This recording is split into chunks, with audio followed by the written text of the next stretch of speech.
Hello?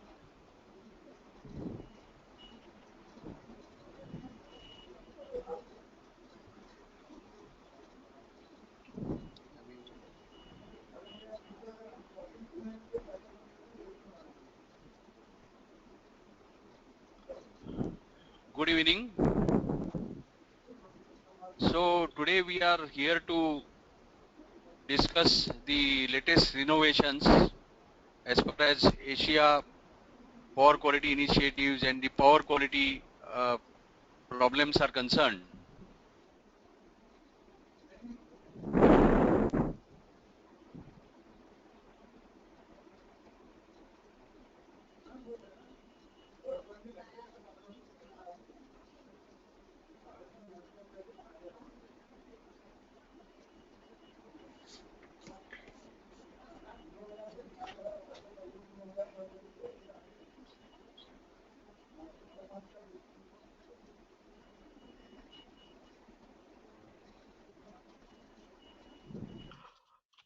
Dear participants, good afternoon, good evening and good morning, depending on which part of the world you are.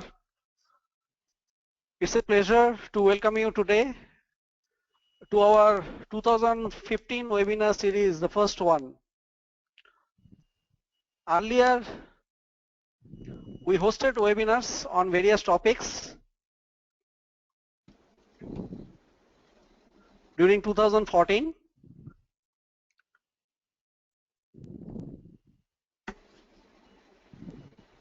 In today's increasingly digital world of today, the sensitivity of plants, process and equipment, they all demand for high power quality environment. And poor power quality can impact severely both in terms of economics as well as safety. So in this area, Asia Power Quality Initiative is an independent platform that is trying to build awareness and capacity on issues related to power quality. This initiative has local chapters in as many as 7 Asian and Southeast Asian countries, and APQI is in its 6th year. Being a pan-Asia platform, we are supported by various national support network, and we carry out activities toward capacity building and awareness amongst varieties of stakeholders. We also work to facilitate regulatory and standards initiative in respective country. This is a neutral platform for exchange of knowledge and best practice concerning power quality. Our website www.apqi.org is supported by Leonardo Energy Europe, and it is the single largest resource for varieties of material as well as research and data on power quality in all the countries where we work. We work with a focus on shared learning, transparent exchange of information, and active engagement in the field. Myself, Manas Kundu, I am the Asia Power Quality Initiative India Coordinator, and glad to welcome you all on this webinar, Innovations in Power Quality Interventions. Approaching for high power quality environment today requires both man and machine. Fortunately, technology has evolved rapidly over recent years to address PQ challenges in our developing economies. Today, our two industry experts from Amtech and Artec Solonics will talk about various technological advancements on PQ equipment and its management. Some case studies are there to underscore the cost benefit of such technologies. Mr. S.B. Mahajani, Deputy General Manager from Amtech, has almost 4 decades of experience, and IIT Mumbai alumnus with professional experience in development, design and marketing of power electronics products. He is a Bureau of Energy Efficiency certified energy auditor, and he specializes in variable frequency drive and harmonics area. Our second expert speaker is Mr. Amit Raje, Managing Director at Artex Solonics, who has almost 20 years of experience. He is again an IIT Mumbai alumnus and a qualified technologist with rich experience in R&D. He holds several patents. His interests are in working on specialized energy applications in protection, automation, power quality, etc. I sincerely hope that you will have a good discussion in today's session and look forward to your active participation in future too. We are organizing these webinars periodically and would like to hear from you that what are those topics you would like to attend to. So please do share your thoughts by visiting www.apqi.org and participate in a small survey at your convenient time. Before I say thank you and hand over to Mr. Mahajani, just 2-3 little housekeeping measures. We all are muted when the presentation is on, but on the right hand side of your screen you will see a chat box. So if you have any issues or problems, kindly put it through the chat box, which will be attended to. After both the experts' presentations are over, we will have the question and answer session.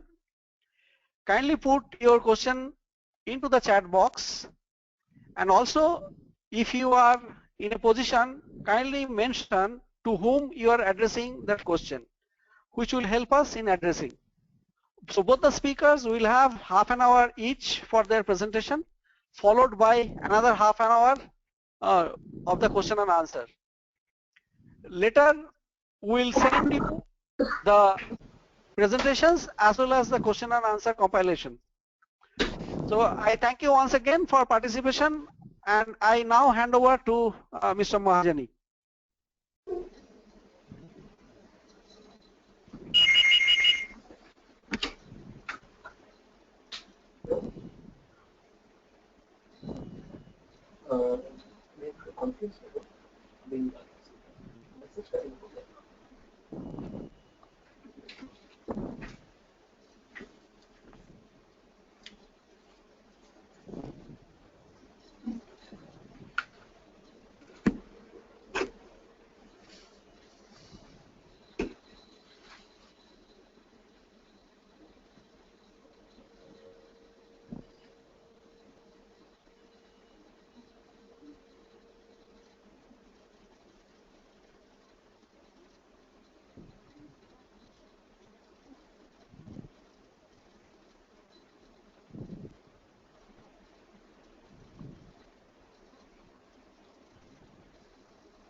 Good evening.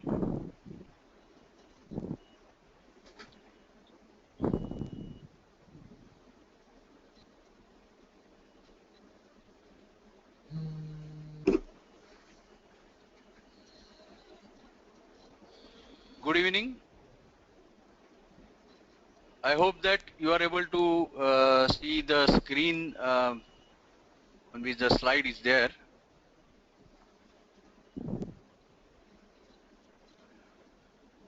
Okay, it is my pleasure to meet all of you on today's Yoga Day, that is 21st of June, International Yoga Day. And while we are taking care of our mind, soul and body, we are also careful. We need to be careful about our environment and our energies, powers, which we are getting from the different sources.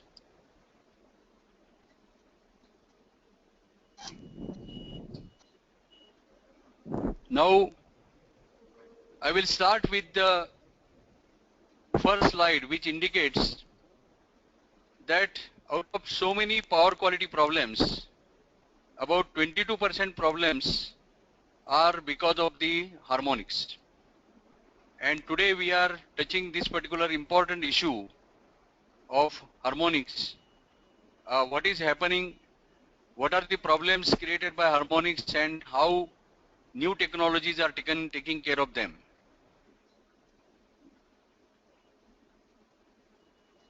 So today's customer is facing some problem.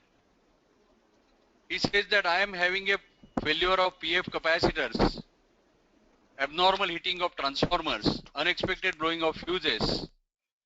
My power factor is not reaching near unity, and I was told that these problems are due to harmonics. So what is the extent of harmonics? How to mitigate the harmonics? Rather than generating the harmonics and then filtering them, can I avoid generation of harmonics? So these are the questions faced by the customer.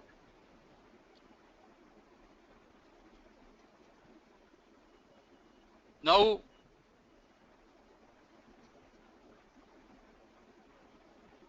let us see, we have, say, the predominant, lowest predominant harmonic, which is the fifth harmonic, and here it is shown that the dotted waveform, which is the pure sine wave, is getting distorted by the presence of fifth harmonic and giving us a totally unexpected waveform.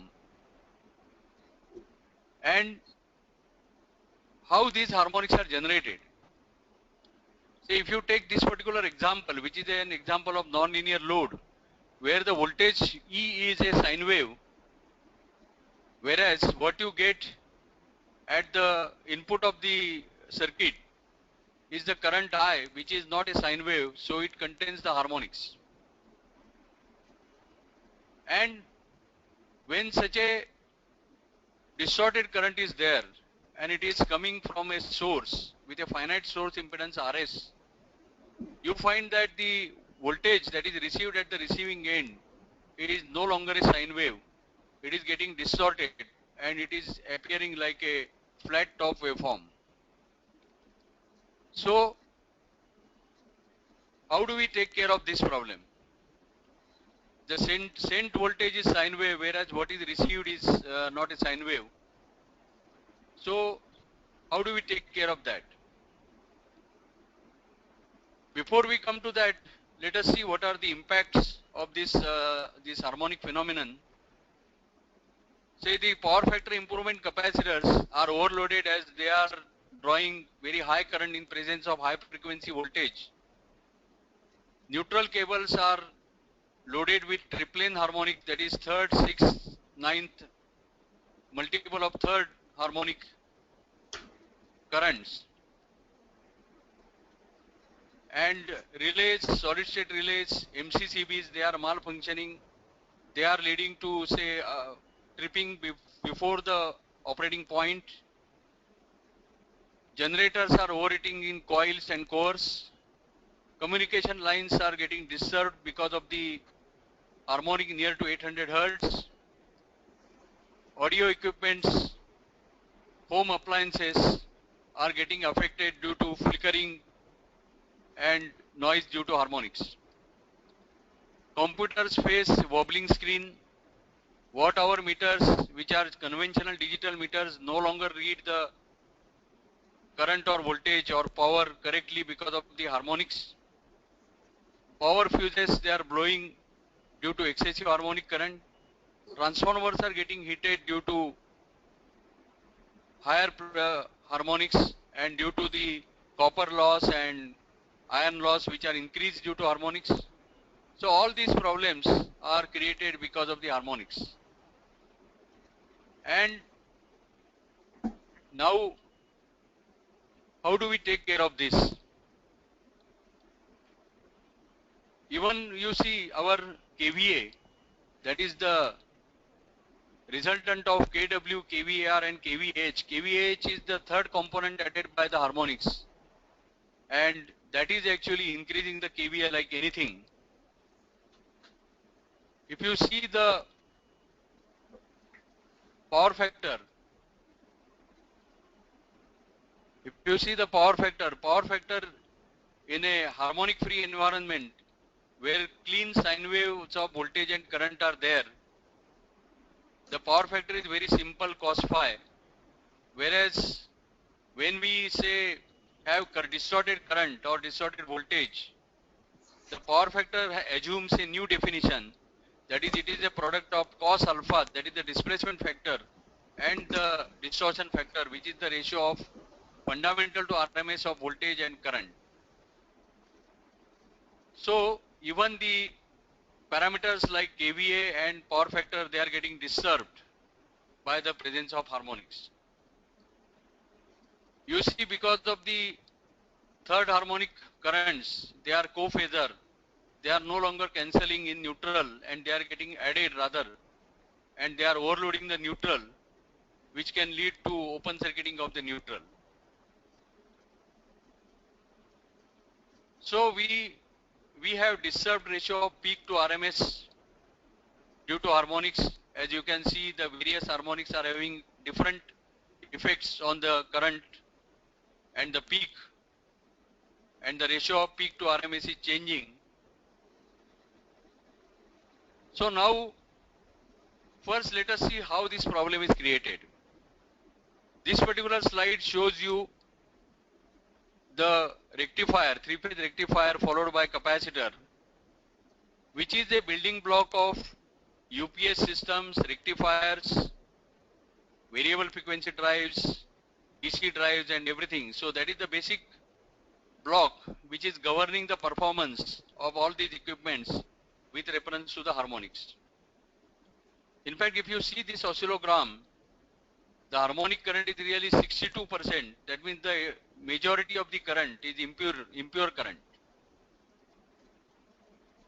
Now let us see what measures are being taken. So first thing is that we have to say avoid the generation of harmonics. So rather than generating and then filtering, let us see how we can avoid generation of harmonics. And this multipulse rectifier, which is say 12 pulse rectifier, it gives you much better waveform than a 6 pulse waveform. That is, say, you can see in this slide, it is say reducing the harmonics to 8.1% from 62%. So this is one method of reducing the harmonics. Now the same technology is extended further, and you can have say 18 pulse converter, 24 pulse converter, 36 pulse converter, like that, where you can get progressively reducing harmonics as the waveform is becoming more and more cleaner. So you can see here, by going to 18 pulse converter, our distortion of current is reduced to 2%, and we get a much pure waveform.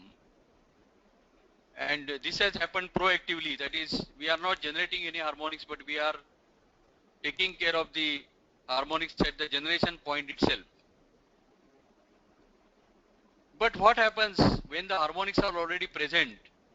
You don't have, you cannot change the existing equipment which is generating the harmonics. We have to live with it. It is giving you benefits of energy saving, improvement in productivity, as in case of variable frequency drives. So we have to think of a solution when harmonics already exist. How do we take care of them? So the latest solution as on today is the active harmonic filter, which is the state-of-art solution for harmonic mitigation. And how it is doing that? See, it is doing this operation almost online. It is sensing the load current with a wideband current transformer, finding out what are the harmonics present, and creating a current IC which is exactly opposite to the harmonics. And finally, source is required to supply only the pure sine wave. So we are able to get rid of harmonics. Again, even if they are generated by some equipment, we are able to filter them with the help of active harmonic filter. So that is one system. So here it is shown, say, schematic of active harmonic filter, how it is connected. Now the beauty of this harmonic filter is that we are able to selectively filter the harmonics.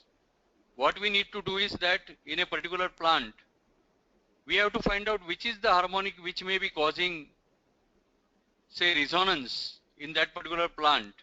That depends upon the configuration of the plant, the transformers, the distribution network, and so on. And we can select any harmonic which needs to be filtered by enabling that particular harmonic filtering, and we can economically utilize the harmonic filter, active harmonic filter. So the harmonic filter can be configured with sensing from source side or load side the current, and it can be used along with the APFC, that is the automatic power factor correction network. Only thing is that APFC has to be provided with the series choke, so that along with the active harmonic filter, it will give effective filtering as well as power factor compensation. Now these are the oscillograms which are shown here with active harmonic filter off and active harmonic filter on. You can see the difference that without filter there is distortion and with filter there is no distortion. Now on the screen of the filter there is a histogram available where we can see without harmonics there is a total harmonic distortion of 58%. Fifth harmonic is predominant, seventh harmonic is following that. And when we switch on the filter, then you see that fifth and seventh harmonics are very much reduced, and as a result the total harmonic distortion is also reduced to only 4.9% from 58%.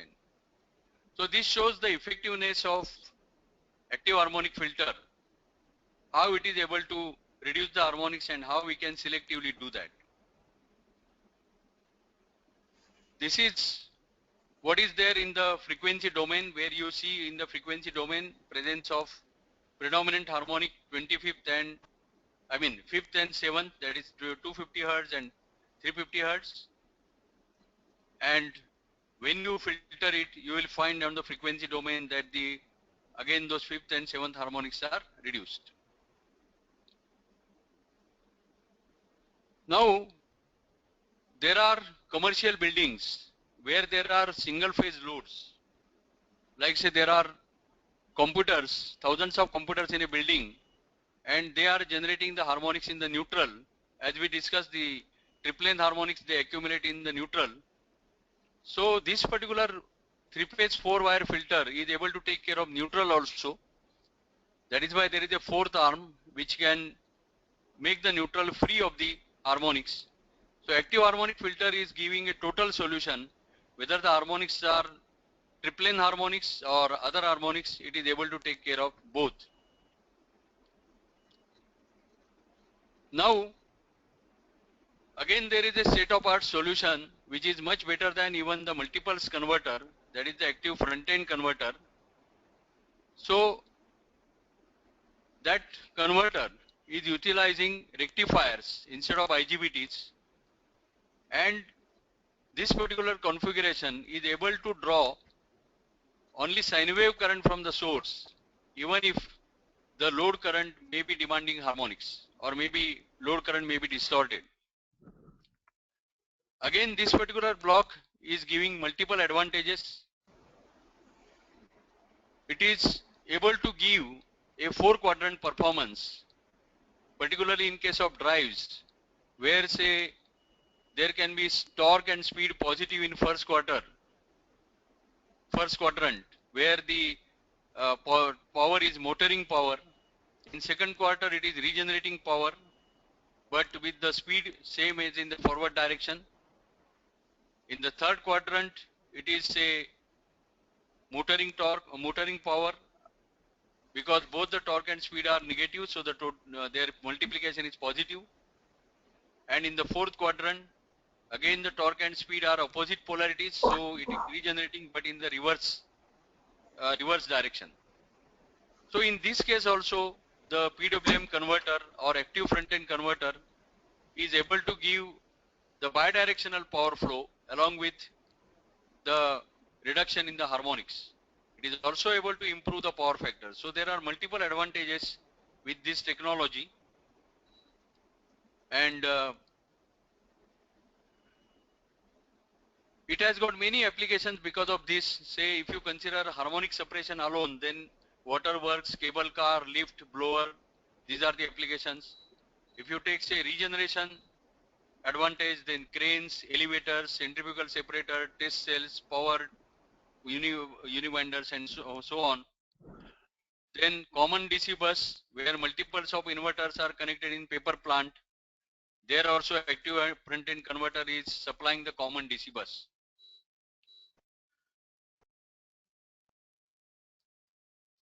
Now say there is a design methodology in which we can design the filter for the given rating. I am not going into details of that for the shortage of time, but let us go to the case study directly. Here there is a slide which shows that what happens when you don't take care of the harmonics. When you do not take care of the harmonics, you will find that the voltage waveform is distorted. Current waveform is also distorted. Voltage distortion is 78%, and voltage distortion is 3.8%. Current distortion is 78%. Power factor is 0.79. Now when you provide a harmonic converter in between which suppresses the harmonics, then you will get voltage distortion only 1.4%. Current distortion is only 7.4%, and as a result of that, power factor is also improved to 0.94. So this is in terms of power quality, you get these advantages because of the harmonic suppression. Now this particular diagram shows you that to take care of the power quality problems, there are multiple solutions possible for the given particular situation.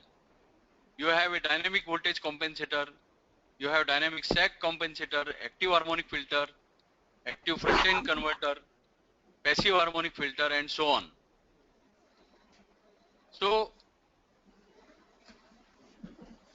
these are the advantages that we get. Now economically, if you consider how we get these advantages, suppose when the power factor improves, we are able to get the rebate from the utility on better than 0.95 power factor. Whatever power factor improvement we get because of the reduction in the distortion, we can get the benefit because of that. Then when we reduce the harmonic current, we are able to reduce the transmission losses, and we are able to get the benefit of reduction in the power consumption because of that. Similarly, we are able to get the benefit of harmonic reduction in terms of say reduced RMS current, reduced heating of the transformers, and more economical design of the transformers. Otherwise transformers will have to face the K factor, and they will have to be designed for higher K factor, and then the cost will increase.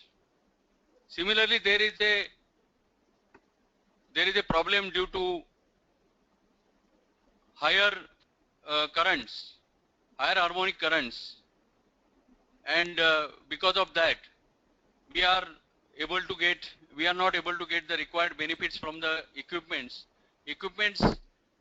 Current rating gets blocked, and suppose we have a equipment which is say 1000 amperes, we are not able to get the full 1000 ampere current from the equipment. We are able to get only 800 amperes, and as a result of that there is a blocked capacity because of that.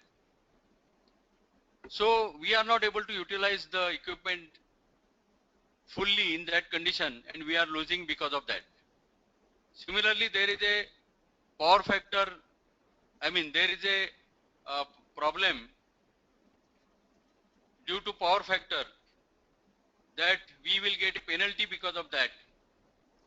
So these are the disadvantages that we get because of the harmonics and the effects because of that.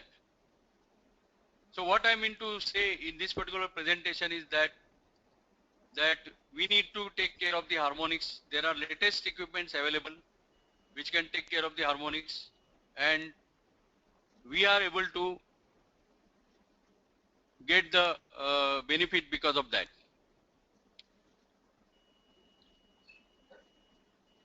Thank you very much.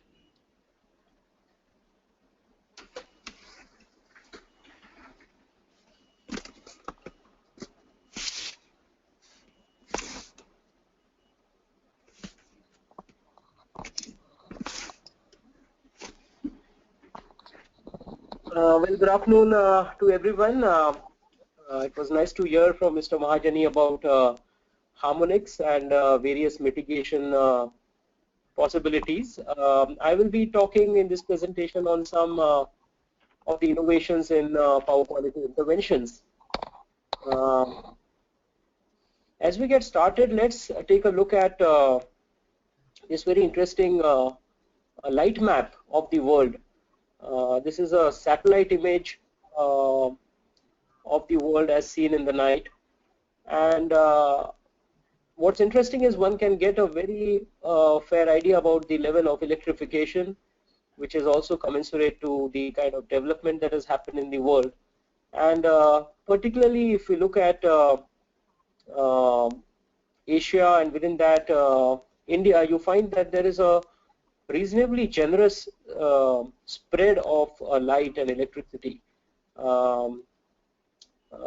I don't see other countries which have such uniformity in the kind of lighting that can be seen. So moving from there, now obviously we know the kind of power quality issues that are being experienced on a day-to-day basis, whether it be domestic or commercial or industrial connections.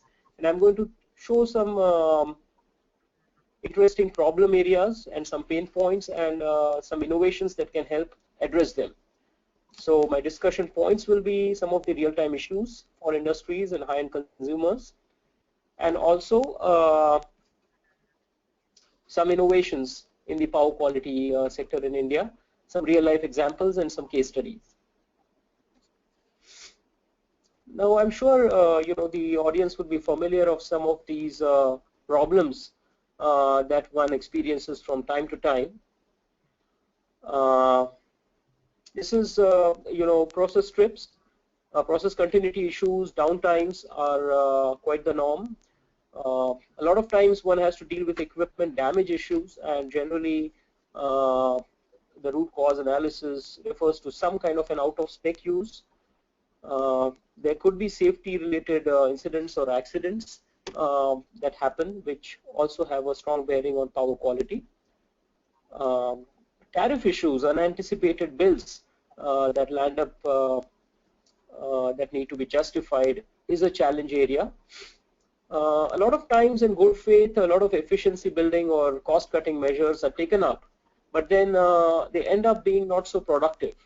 And while obviously there is no single point solution to all these factors, but it's important to see the role power quality plays in all these aspects. So some of the issues that I'll be talking about would be on the lines of process continuity issues. One solution that works on seamless transfer to online standby sources.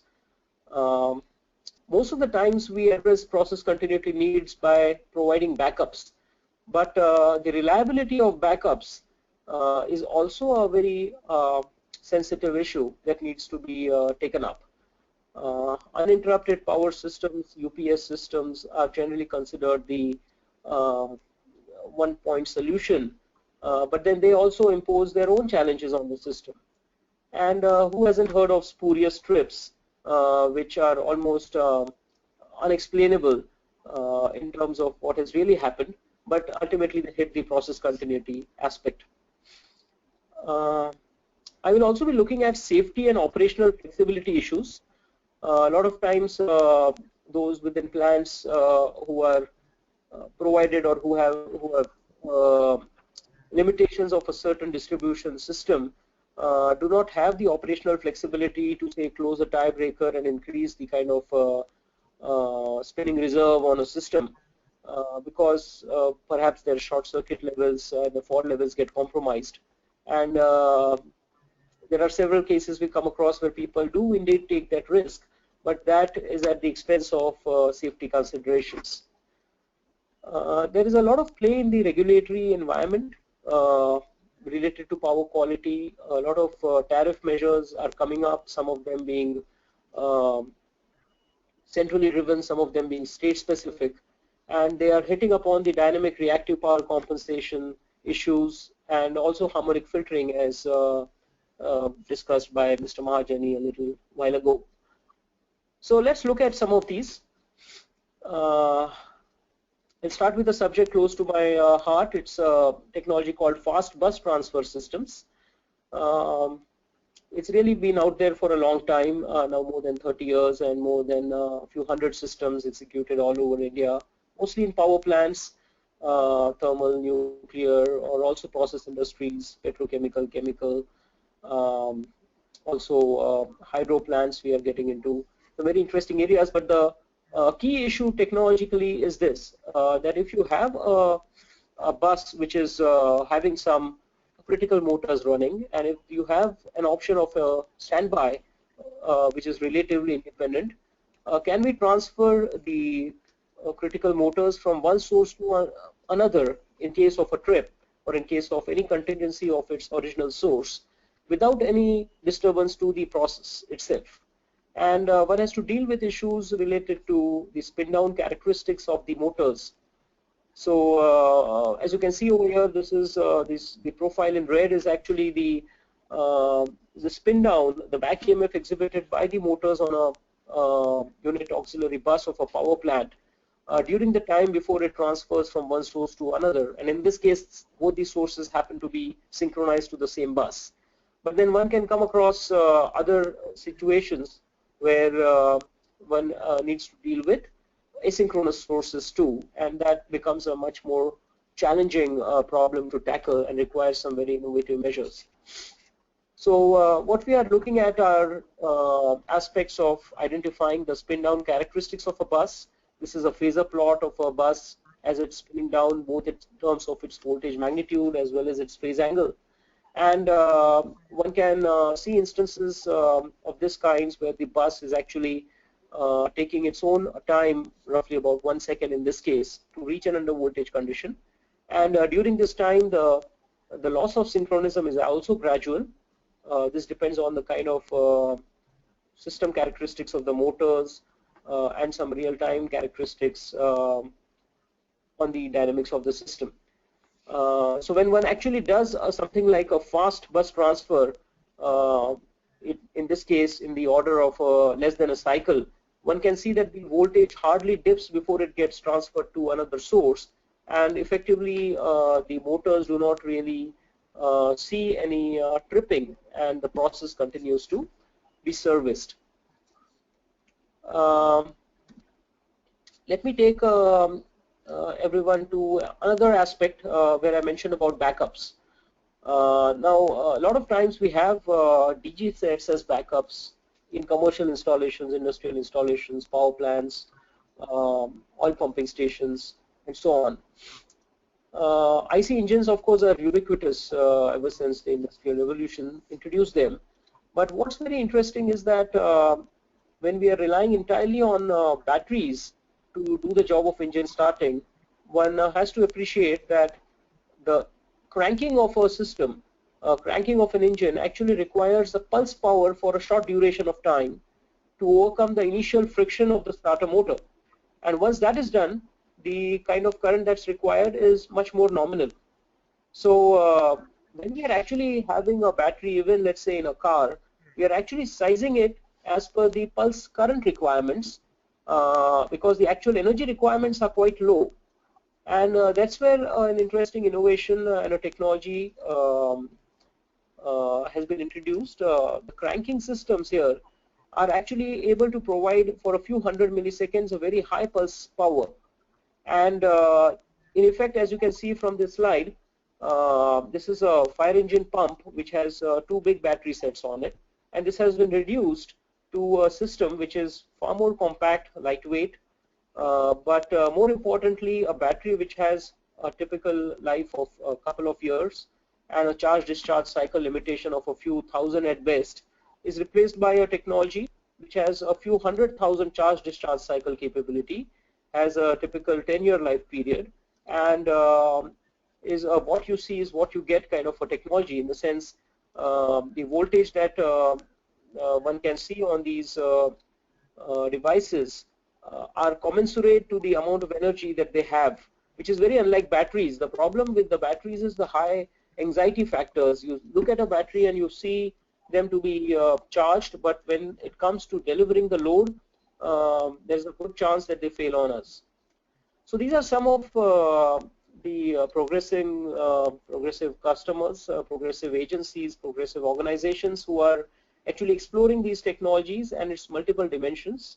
Engine starting is just one of them, and I'll cover some of the other applications also as I go along.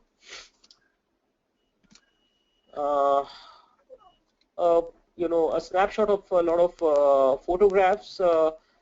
As you can see, we are talking some very practical stuff that is happening in India.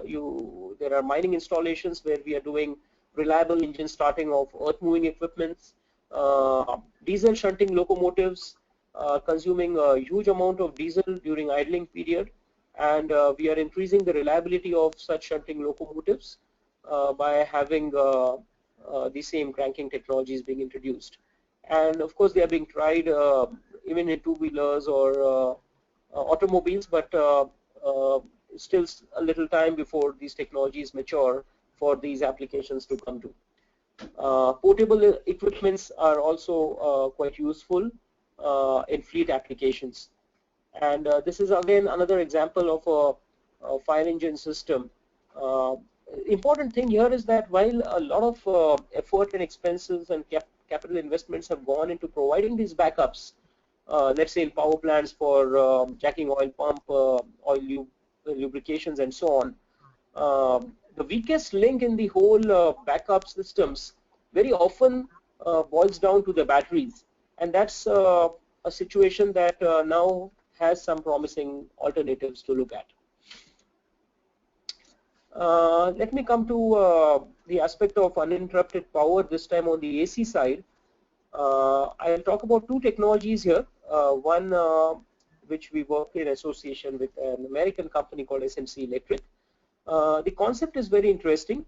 Again, the innovation here lies in the fact that instead of providing double conversion online UPS systems, which basically mean that we convert AC to DC and then store the DC in batteries and then convert DC to AC.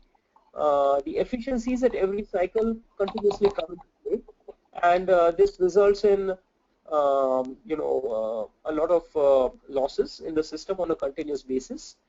And on the other hand, one can look at offline systems where the UPS is continuously on standby, and one uses high-speed IGBT switches to interrupt the mains in case the mains go down. And right at medium voltage level, which is the levels at which most facilities get powered, we can ultimately provide backup for the entire plant or the entire setup, entire system that are running, and also coordinate for DG sets to come in as a backup. So good examples of these would be data centers or mission critical applications where one would not want for other strategic reasons to have the footprint of a UPS consuming the data center space or the control center space. So as you can see from this photograph, this equipment is actually right outside, and at 6.6 kV, 11 kV or 33 kV is able to provide for you know, a few hundreds of kilowatts to a few megawatts of backup. Let me take you down to another application, which is an application developed by us called a short duration UPS. The innovation here to look at is that very often we find whether it is you know, industrial applications or commercial applications, generally we rely on UPS, but we also have a DG set as a backup. And quite often some of the continuous processes that need to be supported have some safe shutdown measures. So the pain points of UPS that we have looked at and identified are again the batteries. Every couple of years we need to replace. That becomes a sore point in the overall efficiency and the productivity of the system. And we are looking at replacing these with the Paradigm technologies with a 5 to 30-second kind of a backup for systems which have safe shutdown or write-through requirements with DG sets as backup. And I'll present to you a case study which shares the advantages of such a system in my slides following on. Where I mentioned safety issues, I would like to highlight aspects of fault current limiting. Now, a lot of times system upgrades in plants happen, and it could be, for instance, adding a waste heat recovery generator to a cement plant, or increase of load, which is requiring increase of the tappings or the increase of connections or the rated supplies from the grid. And wherever one does a short circuit analysis and finds that the fault levels are actually coming close to capacity, or perhaps the switchgear is getting aged and one would not want to take a chance of breaking such very heavy fault currents.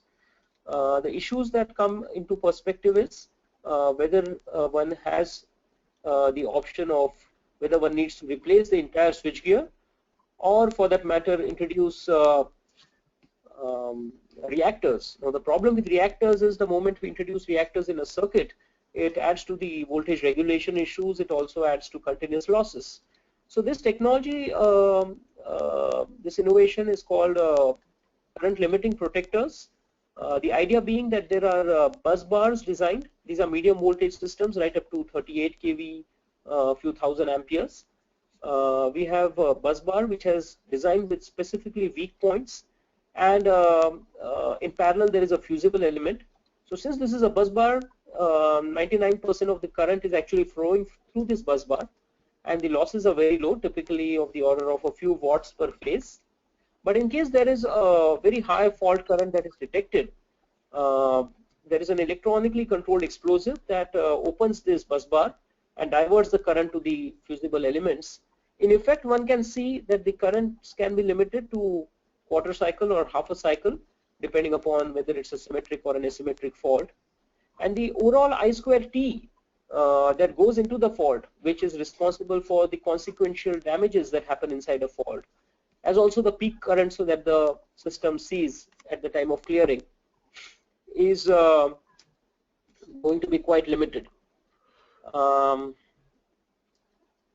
going to refer to another slide here. This is the slide on dynamic reactive power management. We saw some work on harmonics. Now here we are talking about dynamic reactive power compensation. So generally we are aware of flavors of doing reactive power compensation using combination of capacitor banks or thyristor switch capacitors. But the state-of-the-art IGBT based STATCOMs, which translate to very high MVAR sizes, are basically again controlled sources where one can effectively do a uniform injection of reactive power. In coordination with capacitor banks, one can assume a much higher capacity, and these systems also have a very high short-term overload conditions. For instance, wind plants, they require this to be systems to have fault right-through capabilities during short-term under voltage conditions. So these technologies are very useful where one wants precise control over the reactive power, and this can be driven by tariff issues, but also in terms of maintaining a very healthy system performance issue. Railway traction is a good example. When a railway AC locomotive moves over a railway substation, the kind of power factor that is seen is highly fluctuating. Wind is also another good example, and so on and so forth. Let me go down to some case studies here. I mentioned about the short duration UPS. Here's an example. There's a textile OEM which along with their equipment also regularly supply battery-based online UPSs. Now the issue that they face is that every couple of years they need to replace the battery, which is not their area of core competence, but that's the kind of life the batteries offer. So a year-on-year investment of around 60 to 70,000 rupees is often required. And on the other hand, the actual need is for a very short period of backup, because when there is an outage, there are PLCs in place that notice the outage and take the entire system to a shutdown level, or they have DG sets that are coming up online. So like I mentioned, a short duration battery-less UPS solution, which offers a 10-year lifetime with a couple of years ROI, very compact, low footprint, low weight, portable, and what you see is what you get kind of a solution is conceivable here, and it's a very lower hanging fruit for most commercial and industrial installations who don't really need a 15-minute to a 30-minute backup for their loads. Another example, quick example, is for a bus transfer system. Now, if you look at a typical power plant, they have every time there is a outage to their auxiliaries, they need a couple of hours to restore their systems. Obviously, that's a lot of revenue losses, process downtimes. In process plants, you have a lot of material wastages. The equipments can get stressed. But what one should also not ignore are the level of personnel anxieties and also the potential safety hazards that come into picture. So very interesting to find that when one does a proper technology intervention, like for instance in this case, the potential is that of a single operation ROI, in the sense even a single operation of the system can take care of the investments that have been made for such a system. So these possibilities actually do exist. Power quality does reap in benefits. Interventions in power quality have their strong benefits. My last slide talks about a very interesting initiative by Prayas, an NGO at Pune. And what you see here, if you go to the website watchyourpower.org, you will find the India map with a lot of blips. There are only a few tens of installations so far, but they are increasing their volumes. And you will see live data streaming of the voltage and the interruption data from the feeders, domestic as well as non-domestic. And what you see as a blip over here is an installation at our premises. We are the first installation in MP, which happened last week. So I think power quality is for all of us to delve into, understand, and improve on. With that, I thank all of you for patient hearing. I have a message from the coordinators that Mr. Mahajani will be presenting a few case studies, and once that is done, we'll have a question and answer session. So over to you, Mr. Mahajani. Thank you again.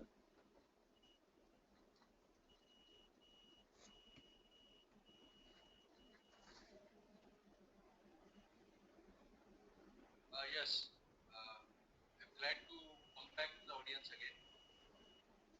I'm presenting here a case study of a typical plant.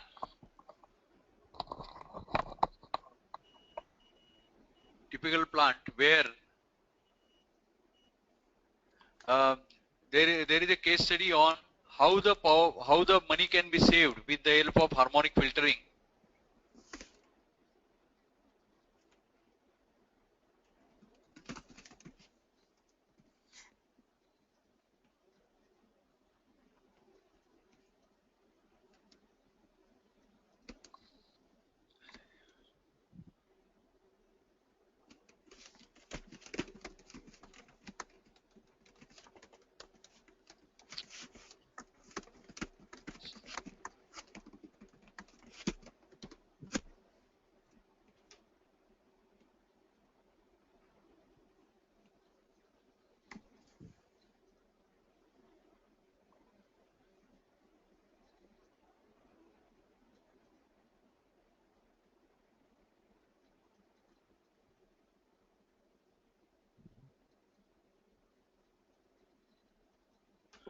Yes. So here, a particular industrial plant has got a power consumption of 10 MVA, that is 8 megawatt, and due to most of its load being non-linear, it has got a voltage distortion of 8% and current distortion of say 50%. So at 415 volts, its current is around 14,000 amperes and the harmonic content is 7,000 amperes nearly. So the distortion factor is calculated as 0.854. Now this power factor, the power factor cannot be improved beyond this distortion power factor unless the harmonics are filtered. So with harmonic mitigation, the current distortion gets reduced to 10%. As a result of that, voltage distortion becomes 2% and the distortion factor gets improved to 0.994. So its annual electric bill, which is calculated as 8,000 kilowatt multiplied by hours multiplied by tariff, so that is say 35 crores rupees annual bill, and the PF rebate because of the harmonic distortion improvement will come to around 154 lakhs only due to harmonic reduction and thereby a power factor improvement. Then with the reduction of harmonics from 7,000 amperes to nearly 700 ampere, the net current will reduce from around 14,000 ampere to around 12,000 amperes. So the transmission losses within the plant are generally to the extent of 1.5%. Hence the reduction in transmission losses will be from 1.5 to 1.3%. And as a result of that, annual saving will be rupees 70,000.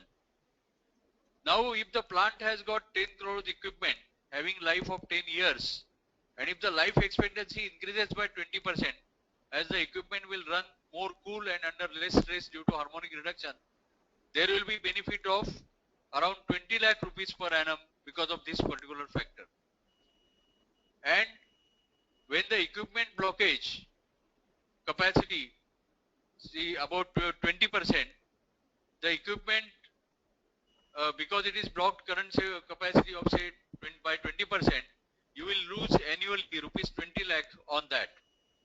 So the overall benefit of all this due to harmonic reduction, that is a power factor improvement, reduction in the transmission losses, and also the clearing the blocked capacity, you will get say 194.876 lakhs as the total benefit. And considering the cost of 7,000 ampere active harmonic filter to be around rupees 250 lakhs, the simple payback period will be around 15 months. That means within 15 months, you will be able to recover the investment in the active harmonic filter. So this gives us the idea that apart from improving the power quality, the customer can get the benefit of economy due to harmonic filtering. This is what I wanted to present before the audience. Thank you very much.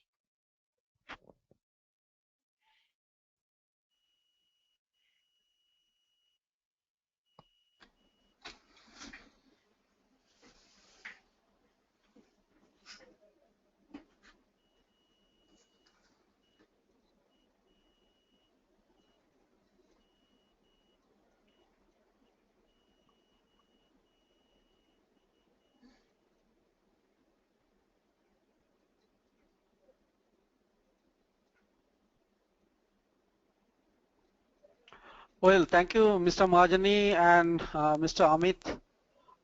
We have one question, which is this.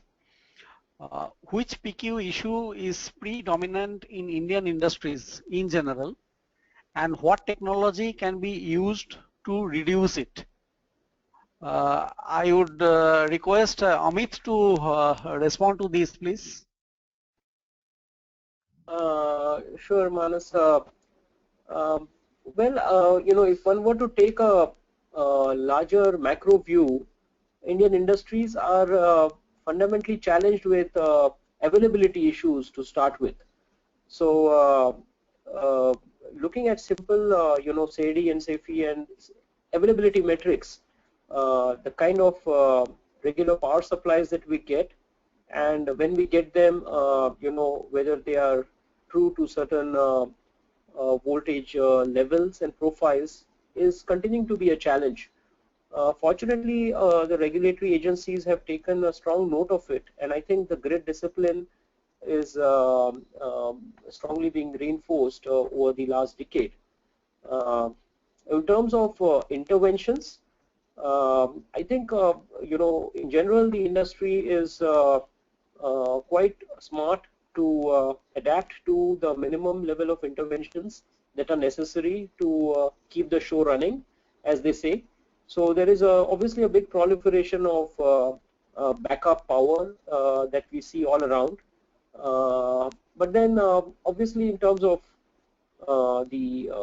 it's not the most optimal way of doing things, and so there are a lot of oversizing and under efficiency issues that come into play here. So I think my submission is that availability is the biggest and the simplest PQ challenge that continues to grapple us, and effective backup power is the only mitigant that one can see at this point. Just to supplement one of our recent DeepStick survey experience in Maharashtra and Gujarat in few of the HT industries, we found that almost 55% they are affected by voltage sag at some point of time, and in some cases for the lower voltage at 11 kV side, the voltage sag occurrences over the 24 hours period is quite significant. So one of the major power quality challenge which is faced is voltage sag, and there are like Mr. Amit mentioned that people put UPS or people get ready in case of loss of supply, and certain technology measures are taken. Then we have a next question. In the context of rural electricity supply, what are the causes of poor PQ? Whether it is poor infrastructure or operation maintenance or LED lamps, and who are affected by poor PQ? Are the agricultural pump sets, appliance damage? I propose that both of you can take in sequence to respond to this. Mr. Mahajani, would you like to go first? Yeah. So as far as this rural power supply system is there, say there is a problem of say overloading. That is one thing, and there are frequent disconnections of the lines because of the overloading, because of the fuse blowing, and also the capacities are not uniform. I mean, some of the connections are overloaded, some of the connections are underloaded, like that. And the problem is again because of the peak currents that the motors, say pump motors particularly, that they take. So these things actually create some power quality problems in the rural areas. Thank you. Yeah, I agree to that. I mean, my view is, I think power quality, to answer the second question, part of your question first, affects all of us. In the sense, certainly it affects the utilities. They have a high level of equipment damages or issues to deal with. The end users, particularly the farming community, is always up in arms about the poor quality of power supply that they are getting. But at the end of the day, the entire ecosystem stands affected by the lack of quality power. And I read a research report a few months ago which did a survey in an agricultural feeder setup, and it found that majority of the pumps did not have their power factor compensating capacitors in line. There were a huge number of rumors or myths abound that adding capacitors actually reduces the capacities of the pumps, and farmers would not want any of that. What's also interesting is that because of the poor availability issues, people are tending to turn on all their loads the moment the supplies come up. So if you look at a typical distribution transformer sizing, these sizings are generally based on a certain percentage of all the loads of all the connected loads being on. But that doesn't happen when all the loads turn out at the same time, and in effect the transformers get damaged. So I think it's a big optimization issue that we need to look at. Problem is has to be dealt at a micro level before we can look at it at a larger macro level. Well, thank you, Mr. Mahajani and Mr. Amit. We have another interesting question. I think that is after Mr. Mahajani's case study. To both of you, this question, your comments on tariff regulations on harmonics. Will it help? What could be the parameters for tariff incentive? So please go ahead. Yes, actually major power quality control as far as the harmonics are concerned in India, that will automatically come through the power factor improvement. Because what happens that when there is no distortion, the power factor is actually governed by the phase angle cosine between say phase voltage phase and current phase. But when the harmonics are present, because of the distortion, the power factor reduces. And as given in my example, when the power factor reduces, it cannot be just controlled only by the capacitors, but you have to use harmonic filters.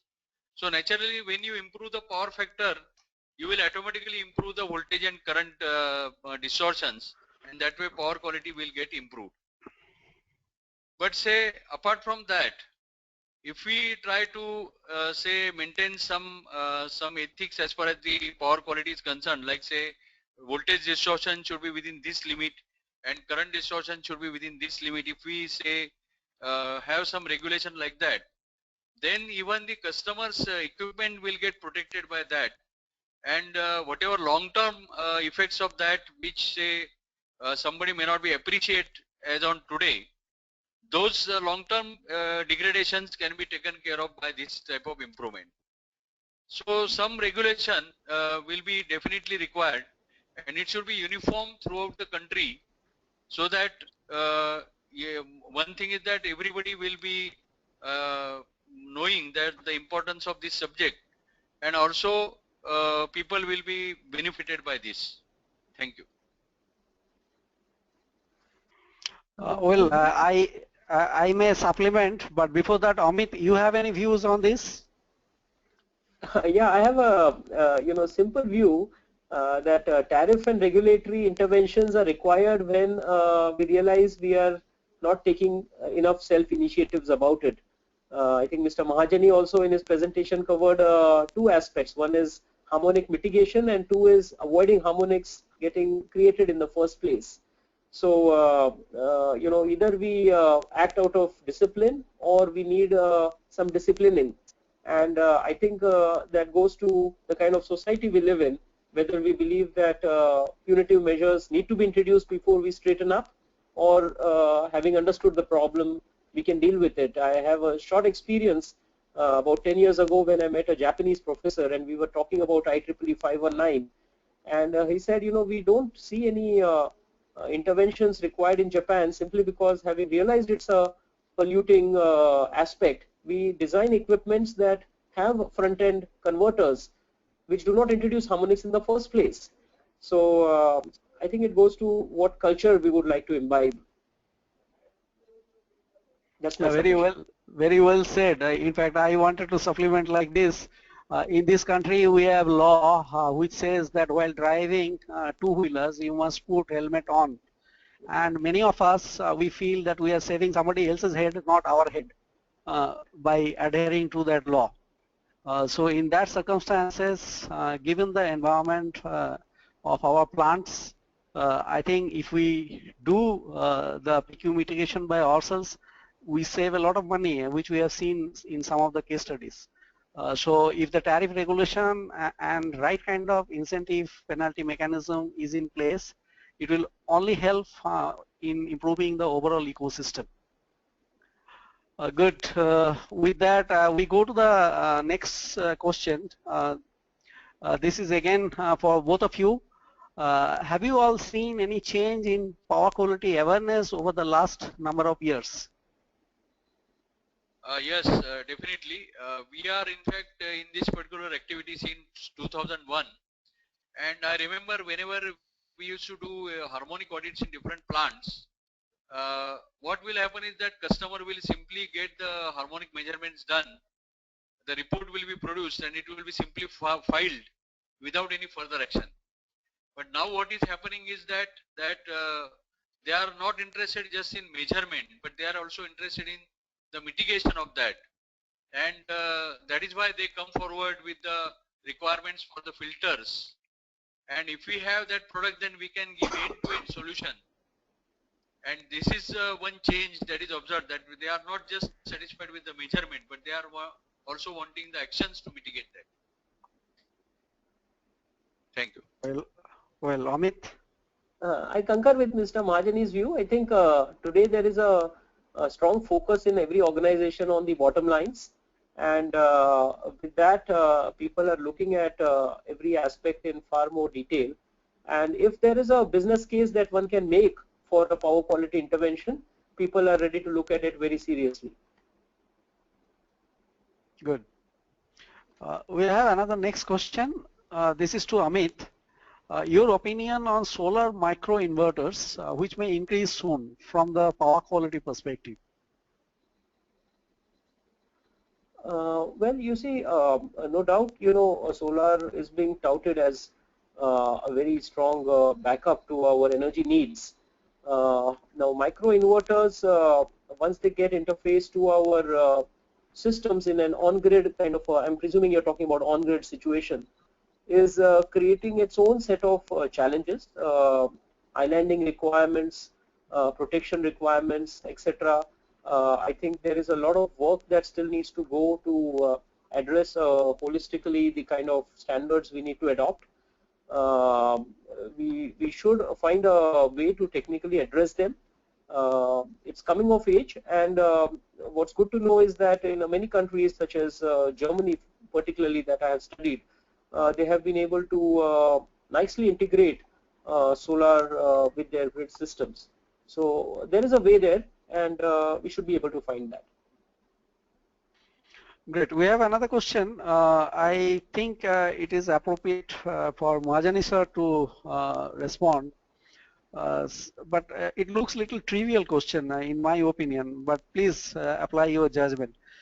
Suppose a plant do have THDV as 10 to 15% and THDI as 30 to 40%, but no power factor issue. This is where I have the problem. Do they also still require harmonics mitigations?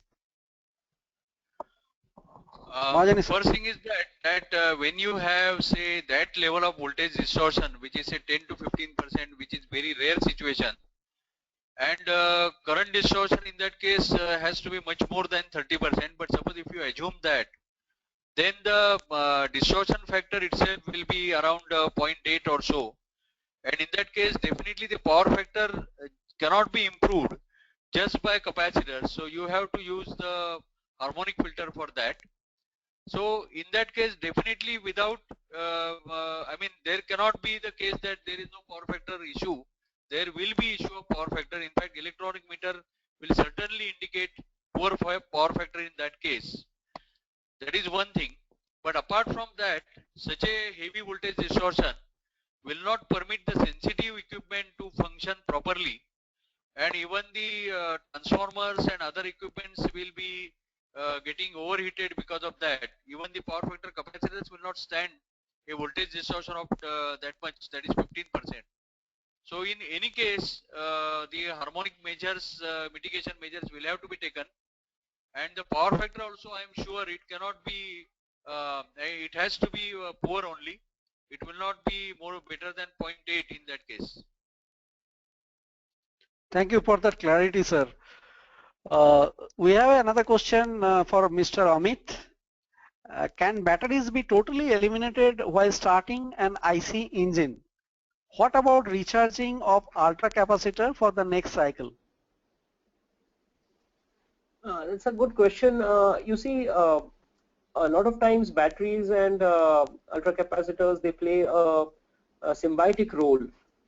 When you look at the typical current requirements for a IC engine starting, it requires a short duration pulse power current, generally in the order of a few hundred milliseconds. During that current essentially is overcoming the initial friction of the starter motor. And once the starter motor gets running, you need to continue to drive it till it reaches a certain RPM when the IC engine fires. So technically, we find that optimum choice would be to have a battery of let's say 50% of the ampere hour capabilities with a suitable rating ultra capacitor. So we, however, having said that, we have run into multiple situations where people are simply strongly challenged by the limitations that the batteries have over a period of time, or it could be issues such as low temperature operations, where the need is clearly defined as eliminating the batteries. So technically something like that is possible, but one has to invest more into it. The time may come where we find that you know, technologies such as asymmetric ultra capacitors, technologies which have one electrode which functions like a battery and the other electrode which functions like a electrostatic device would happen, but they are still in an R&D stage at this point. Great. We have next question. While disciplining is required and no debate on that, isn't it prudent for the utilities to be more careful in terms of enforcing the harmonic distortion limits? For example, enforcing THD and not TDD limits instead of the much accepted IEEE 519 or IEC. So would you like to comment, Amit? I think Mr. Mahajani can take this since he has been. Fine. Yeah. Mahajani, sir? Yes. First thing is that as per the IEEE 519 standard, the voltage distortion is, I mean, for that the utilities are responsible, and for current distortion, customers are responsible, or the consumers are responsible. So definitely when the utilities are sending the power or generating the power, they will have to be careful about these voltage distortion aspects, and they have to give pure voltage to the consumers. Then it is the responsibility of the consumers that they do not put their nonlinear load with heavy distortion across the transmission line, which will actually distort the pure voltage that the utilities are sending. So first responsibility lies with the utility, and the second responsibility lies with the consumers. Okay, looking at the question, I may supplement little. This is a classic debate, but I think in improving power quality environment, it is a mutual responsibility. And we are aware that the law may be having a good intention. So similarly, the regulation may be having a good intention, but while implementing or enforcing the regulation, there may be varieties of methods which may not be right for the consumer. And that is why a transparent mechanism of putting the data on and monitoring mechanism, as well as participation of the all concerned into the regulatory affairs, which is an open public forum, would help the society in India at large to improve for better power quality environment. We can still take another 2-3 questions because we have a few moments to go before we reach 5:30.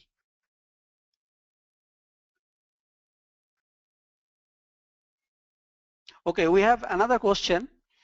What power quality parameters should we monitor over time to avoid any downtime or equipment damage?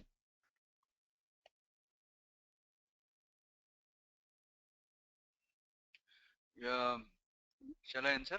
Okay. Yeah, please. Yes. See, the parameters to be monitored are voltage distortion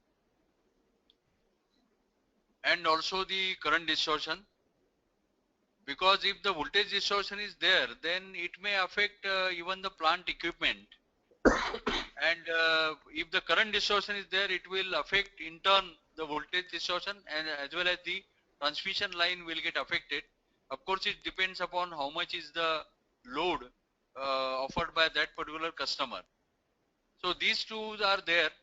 Then apart from that, the other power quality parameters like say over voltage situation or under voltage situation, or say over current, and these protections which are provided, they will also matter.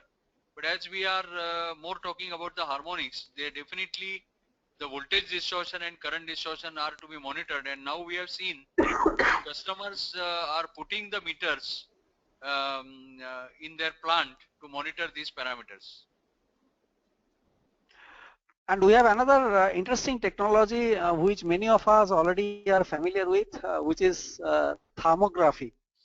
And because of that, once we are doing the normal PQ parameters monitoring, as Mahajani sir had mentioned, at time to time, if we use the thermography at critical points and observe that the temperature rise is not in healthy condition, then we can prevent a lot of future damage to our equipments or loss of life for the equipments in our plant operations.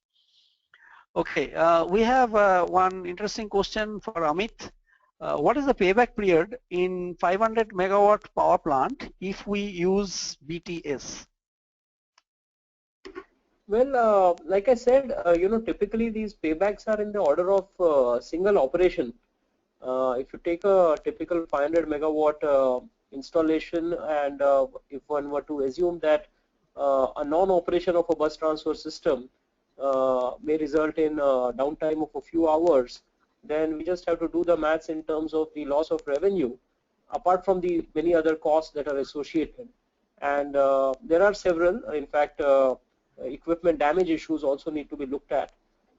We have seen maintenance issues that can be addressed by good bus transfer practices, because the incidence of end winding failures can be reduced over a period of time when you have better bus transfer practices. So yeah, we have a lot of comfort and confidence to say that the ROIs are very attractive. Particularly, I mean, we have had even 25-30 megawatt power plants coming and saying that I think they have recovered their investments very comfortably. So I have no doubts in my mind about 500 megawatt units getting there. Excellent. We have the next question. In India, do you measure harmonic emission levels at low voltage against the standard IEC 61000-2-4 for compliance? Both of you can attempt, please. Yes, actually, see, as far as this measurement is concerned, see, harmonic generation as on today is happening at the lower voltage level only, that is at 415 voltage mainly, because the equipments, non-linear equipments are working at that voltage level. And as per IEEE standard, one needs to really ensure harmonics at the point of common coupling. But the impact of this particular lower side harmonics on the power coupling point means going upwards towards the transmission line, it depends upon how much is the content of the non-linear load.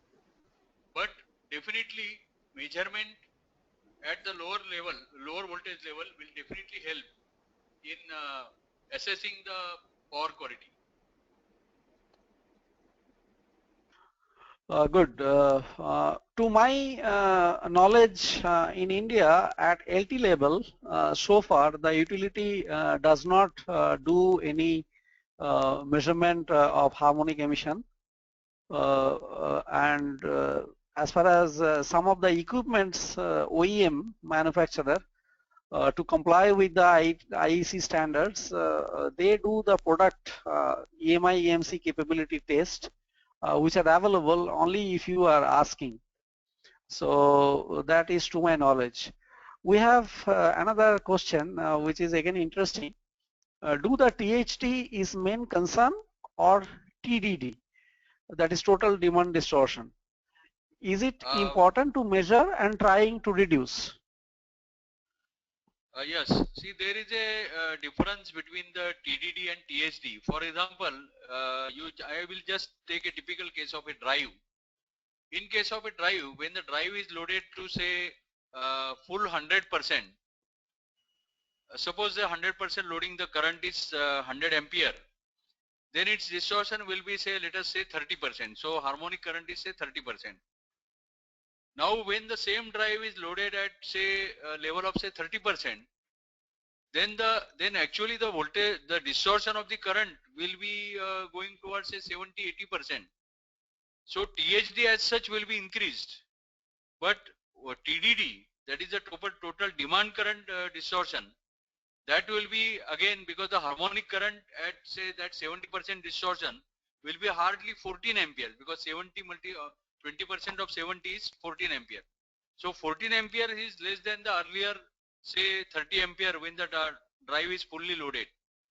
So what is more important is TDD measurement.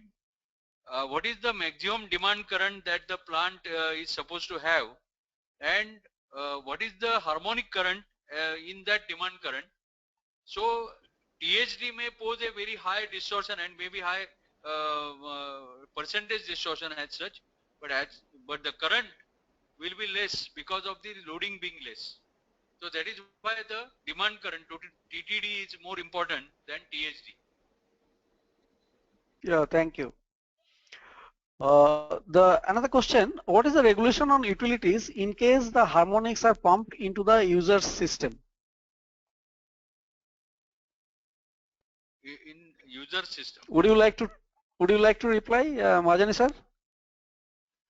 Can you repeat the question again?